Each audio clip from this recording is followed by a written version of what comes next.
जय हिंद दोस्तों। मुंशी प्रेमचंद जी द्वारा रचित गुल्ली डंडा कहानी में आप सभी का बहुत बहुत स्वागत है।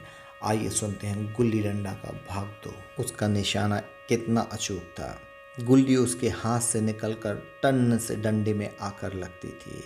उसके हाथ से छूटकर उसका काम था डंडे से टकरा जाना, लेकिन आज वह गुल्ली डंडे से लगती ही नहीं। कभी दाहिने जाती, कभी बाएं, कभी आगे, कभी पीछे। आधा घंटे पदाने के बाद एक बार गुल्ली डंडे में आ लगी। मैंने धांधली की, गुल्ली डंडे में नहीं लगी। बिल्कुल पास से गई, लेकिन लगी नहीं। गया ने किसी प्रकार का असंतोष न प्रकट किया। ना लगी होगी। डंडे में लगती तो क्या मैं बेईमानी करता? नहीं भैया, तुम भला बेईमानी करोगे? बचपन में मजाल था कि मैं ऐसा घपला करके जीता बचता, यही गया गर्दन पर चढ़ बैठता। लेकिन आज मैं उसे कितनी आसानी से धोखा दिए चला जाता था। गधा है, सारी बातें भूल गया। सहसा गुल्ली फिर डंडे में लगी और इतने जोर से लगी जैसे बंदूक छोटी हो। इस प्रमाण के सामने अब किसी तरह की धांधली करने का साहस मुझे इस वक्त भी ना हो सका। लेकिन क्यों ना एक बार सच को झूठ बनाने की चेष्टा करूं। मेरा हरज ही क्या है। मान गया तो वाह वाह, नहीं तो दो चार हाथ पदना ही तो पड़ेगा। अंधेरे का बहाना करके जल्दी से गाड़ा छुड़ा लूंगा। फिर कौन दाव देने आता है? गया ने विजय के उल्लास से कहा। लग गई, टन से बोली। मैंने अनजान बनने की चेष्टा करके कहा। तुमने लगते देखा? मैंने तो नहीं देखा, टन से बोली है सरकार। और जो किसी ईंट में लग गई हो। मेरे मुख से यह वाक्य उस समय कैसे निकला, इसका मुझे खुद आश्चर्य है। इस सत्य को झुठलाना वैसे ही था जैसे दिन को रात बताना। हम दोनों ने गुल्ली को डंडे में जोर से लगते देखा था, लेकिन गया ने मेरा कथन स्वीकार कर लिया। हाँ, किसी ईंट में ही लगी होगी। डंडे में लगती तो इतनी आवाज़ ना आती। मैंने फिर पदाना शुरू कर दिया, लेकिन इतनी प्रत्यक्ष धांधली कर लेने के बाद गया की सरलता पर मुझे दया आने लगी। इसलिए जब तीसरी बार गुल्ली डंडे में लगी तो मैंने बड़ी उदारता से दाव देना तय कर लिया। गया ने कहा, अब तो अंधेरा हो गया भैया, कल पर रखो।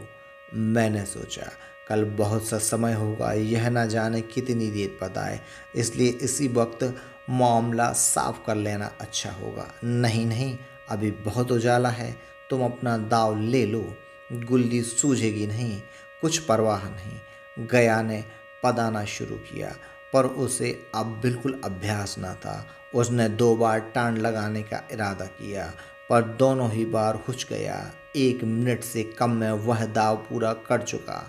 बेचारा घंटा भर पदा, पर 1 मिनट ही में अपना दाव खो बैठा। मैंने अपने हृदय की विशालता का परिचय दिया।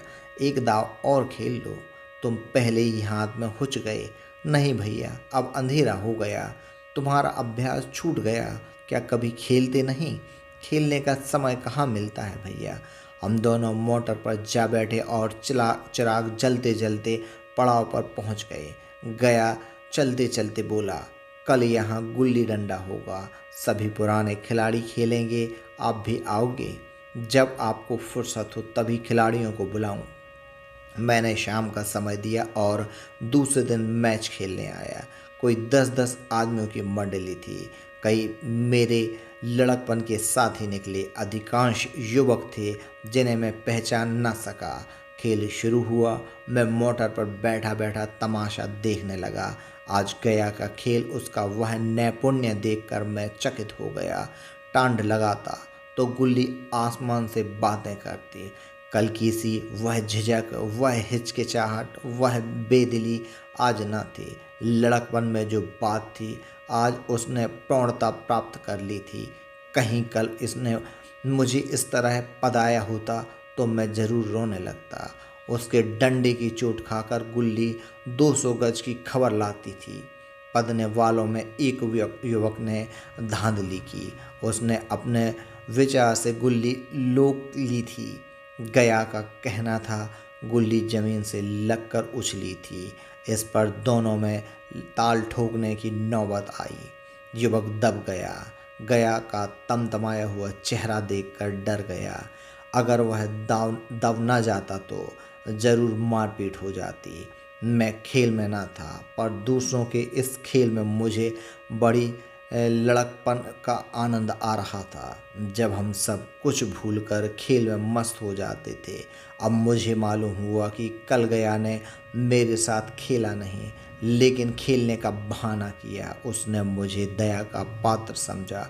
मैंने धांधली की, बेईमानियाँ की, पर उसे जरा भी क्रोध न आया, इसलिए कि वह खेल न रहा था, मुझे खिला रहा था, मेरा मान रख रहा था। वह मुझे पदाकर मेरा कचूमर नहीं निकालना चाहता था।